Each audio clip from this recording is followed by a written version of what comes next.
Welcome to my short presentation on an article that I've recently read, Disarming Internal Triggers of Distractions, an article that's written by Nir Yar. He's a brilliant author, as far as I'm concerned anyways, because he seems to simplify what can be challenging to us, including myself. So this is my interpretation of his article. My name is Linda Robert. I'm a coach and I'm a teacher, and I've worked in mental health for many years, and now I offer my services as a coach online, of course. Yes, I've joined the digital world finally. I started practicing mindfulness meditation about 4 years ago, and I practice daily. And practice here is the key word, and you'll notice that during my presentation that I mentioned the word practice quite a bit. Practicing daily is really important, especially when you set an intention before your practice. And I usually set an intention of being curious. Being curious when I experience the different sensations or the different thoughts that come in and out. So I've become more aware of my thoughts, but not so much aware of my triggers. So I know that a lot of you may be experiencing something very similar. When it comes to a particular habit that we want to change, we are often triggered, and this is what we're going to be talking about during this article. For me, one of the habits that I want to change is the eating at night. So I know that I do this out of habit and not really out of hunger, and it's driving me crazy. That's the reason that I wanted to explore this article in more depth and provide my interpretation of it. As a coach, I work primarily with women, committed professionals who want to get back in their groove, and one of the ways that I do that is by offering a variety of personal development webinars that are created to increase awareness and bring about change, and this is one of them. So enjoy. In Nir Yar's article, How to Disarm Internal Triggers of Distractions, he talks about 4 steps. And by the way, this information is all in his book, Indistractable: How to Control Your Attention and Choose Your Life.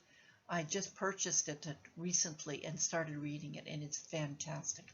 So 4 steps, and step 1 is look for the discomfort that precedes the distraction, focusing in on the internal trigger. The idea being that we all get distracted. And I got distracted this morning, for example, actually many times, when I was trying to print some documents from a challenge that I'm following. And at the time, I noticed that my printer wasn't working, so I opened up another tab and another tab, and eventually got so distracted that I did not work on those pages that eventually I printed. So you get the idea of distraction here. And Nir suggests focusing on the internal trigger that precedes the unwanted behavior, like feeling anxious, or having a craving, or feeling restless, or thinking that you're incompetent. There's usually a trigger just before the distraction, the behavior that we're using to distract ourselves. And I have to tell you, I'm not sure what the discomfort is in my case. This step requires truly being aware of every moment we go through. So to notice the discomfort just before we got distracted, whether it was being restlessness, and I think in my case, that's part of it for me. This morning, while I was waiting for the pages to print, I was left for just a few seconds with nothing to do. So without thinking much about it, I quickly opened up another tab and another tab, and I didn't think about it before opening up all those tabs. And the next thing you know, I got off in a rabbit hole and totally got preoccupied and distracted from what I originally set out to do. So it started off with this restlessness, and that's what I'm going to call it. I'm going to call it restlessness. Okay, so that's step 1, right? Step 1 is to look for the discomfort noticing what triggers you just before you get distracted and change activity. So let's go on to step number 2 now. Now, step number 2 is to write down the trigger. The article's author mentions Bricker here, and Bricker is another author. He's a researcher who, among other researchers, have published an article recently on smoking sensations. So Bricker advises writing down the trigger. Whether or not you subsequently give in to the trigger, it doesn't matter. Write it down. So, and I'm reading directly now from the article here. He recommends noting the time of day, what you were doing, and how you felt when you noticed the internal trigger that led to the distracting behavior. As soon as you are aware of the behavior, and I think that's key, is to notice it as soon as you become aware of it and write it down, because it's easier at that point to remember how you felt. According to Bricker, while people can easily identify the external trigger, it takes some time and trials to begin noticing those all-important inside triggers. He recommends discussing the urge as if you were an observer, telling yourself something like, I'm feeling that tension in my chest right now, and there I go, trying to reach for my iPhone. The better we are at noticing the behavior, the better we are at managing it over time. The anxiety goes away, the thought gets weaker or gets replaced by another thought. And I love here the idea of writing down the trigger. This helps to create that awareness and to eventually notice the pattern that could help you to understand the behavior. So if I go to my habit of eating at night, for example, and I'm thinking here, the trigger seems to be that at the end of my working day, if I finish at 4 o'clock, then I start preparing my supper. But if I finish later, like around 9 or even later than that, I then go on to prepare a snack. It's the same habit that I have when I finish at 4 o'clock. This is just an interesting observation that I'm sharing here. I'm noticing a pattern, but there are a lot of other patterns too. For example, while I'm watching TV at night, I'll often go to the fridge and choose another snack. And by the way, they're not necessarily always unhealthy snacks, just so that you know, but they are always snacks. And I snack every evening because for that moment, for that very brief moment, my mind thinks of food because I think it's because I'm restless. And in that moment, again, that restlessness seems to trigger my behavior. And this time the behavior is a bit different, but the trigger is still the same. It's really interesting when you start noticing these things. So writing down the trigger, and I would also suggest buying your journal when you can write down your triggers. And if you're into tables and creating tables, you could create a table using Excel or Word, just to write specifics down, date, time, and what you were doing just before the distraction. And if you buy Nir's book, by the way, you'll receive some additional resources, which includes a distraction tracker. So let's go on to step number 3 now. All right, step number 3 is about exploring your sensations. This is all about getting curious. So for me, it would be getting curious about that restlessness. For you, it could be, and as Nir explains, the twitch of your fingers when you're about to be distracted, or the flurry of the butterflies in your stomach when you think about work, when you're with your kids. What does it feel like when the feelings crest and when they subside? Just be curious about that. In Nir's article, he mentions Bricker again, who encourages us to stay with the feeling before acting on the impulse. For me, that would mean to stay with that feeling of restlessness while watching TV before getting up and going to the fridge. Now, Nir talks about one of Bricker's favorite teachings and techniques called the leaves on a stream. And I like this method. I'm going to tell you more about it in just a few seconds. When feeling the uncomfortable internal trigger to do something that you'd rather not, imagine that you're sitting down beside a gently flowing stream, he says. Then imagine there are leaves floating down that stream. You can just imagine it, right? Place each thought in your mind on each leaf. It could be a memory, a word, a worry, an image, whatever it is that's coming up. And let each of those leaves float down that stream, swirling away as you sit and just watch. And you can do this with your eyes closed or with your eyes open. And I've tried this technique recently while meditating, and I found it really calming. Each thought that I had went on a leaf, and eventually the sensation left me. So that's step number 3, to explore your sensations with curiosity. All right, now let's go on to step number 4. Become aware of liminal moments. And by the way, liminal space is the time between the what was and the next.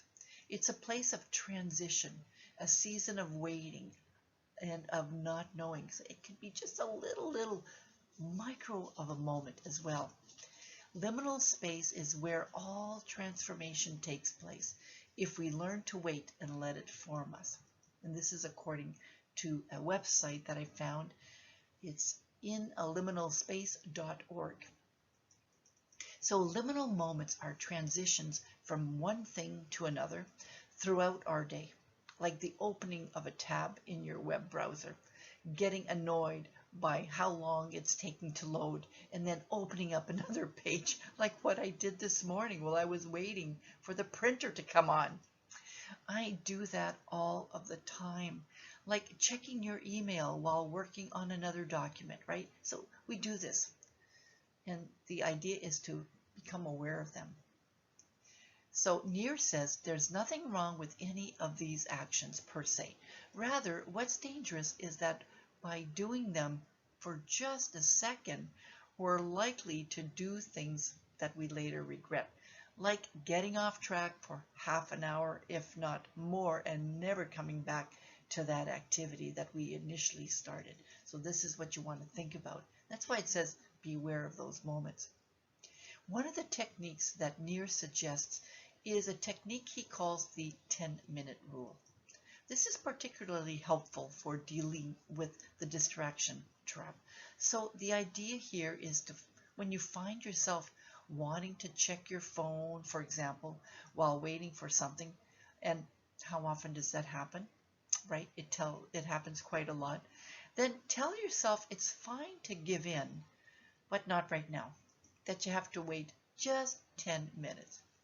He says that this technique is effective at helping him deal with all sorts of potential distractions, like Googling something rather than writing, or eating something, or, when he's bored, watching another episode of Netflix when he's really too tired to go to bed.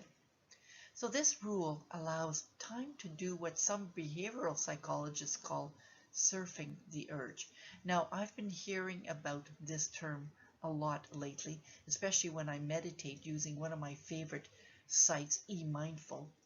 So when an urge takes hold, notice the sensations and riding them like a wave, neither pushing them away nor acting on them.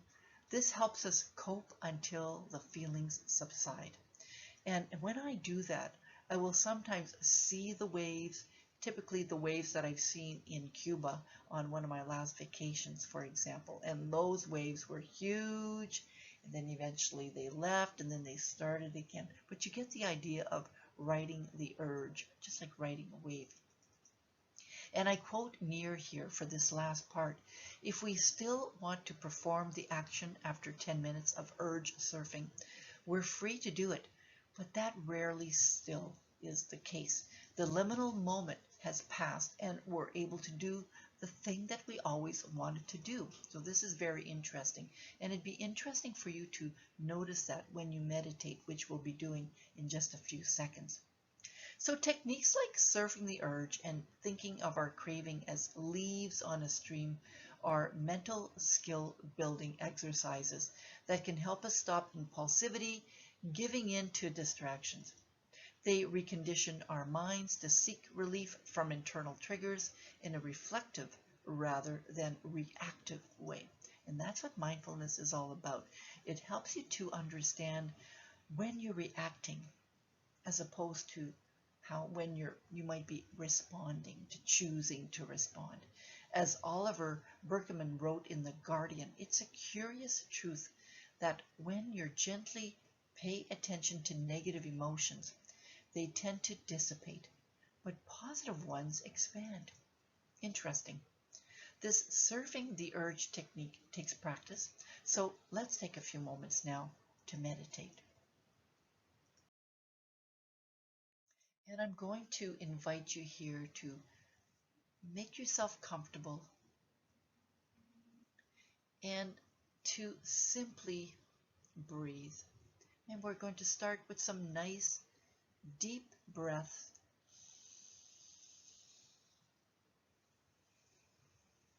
Inhaling through your nose and exhaling through your mouth or nose, whatever you're most comfortable with. And let's do that one more time.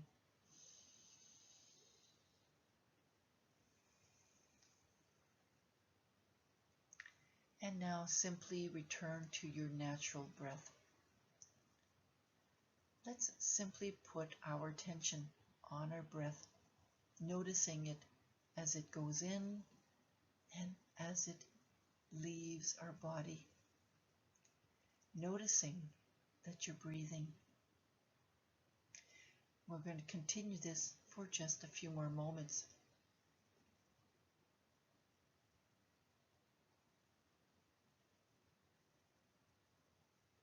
Now, I invite you to notice the thoughts that float by, the thoughts that come in and out. Just start noticing those thoughts. And when you notice a thought, simply put that thought on a leaf and watch the leaf float away in the river or float away in the wind, whatever you want. And another thought and another leaf, and watch the thoughts simply drift away. Now we're going to be doing this in silence for just a few minutes.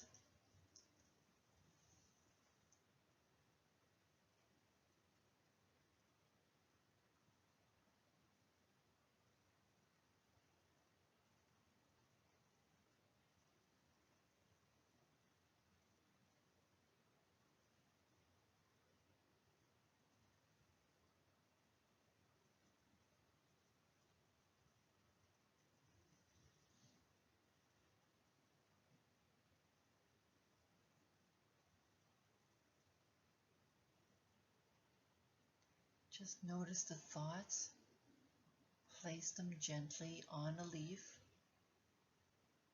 and watch the leaf float away.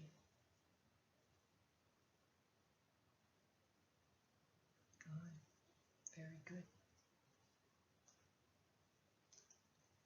Now let's continue to put our attention on our breath. And when you notice a sensation, any type of sensation, like an itch that you want to scratch, or your feet being cold, or some aches, whatever the sensation that comes up, I'd like you to choose one to practice the riding the urge technique. Now, we don't always experience sensations, so I would suggest that you continue to breathe, and then when you do notice a sensation, put it on the wave and notice that the urge, just like a wave, eventually decreases and disappears and becomes a mere ripple. If the sensation returns, simply ride that urge. The idea here is to notice the sensations and to notice how it gradually dissipates. Then you put your attention back on your breath. So let's do this for a few more moments.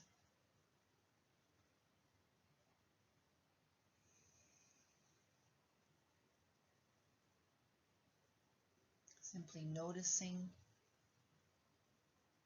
the sensations and noticing how the sensation might reach a certain peak and then leaves, just like riding the wave, riding the urge.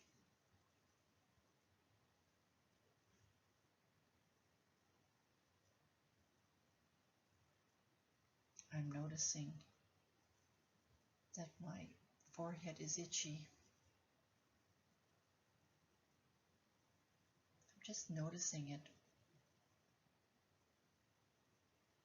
And now I'm noticing that it's not itchy anymore.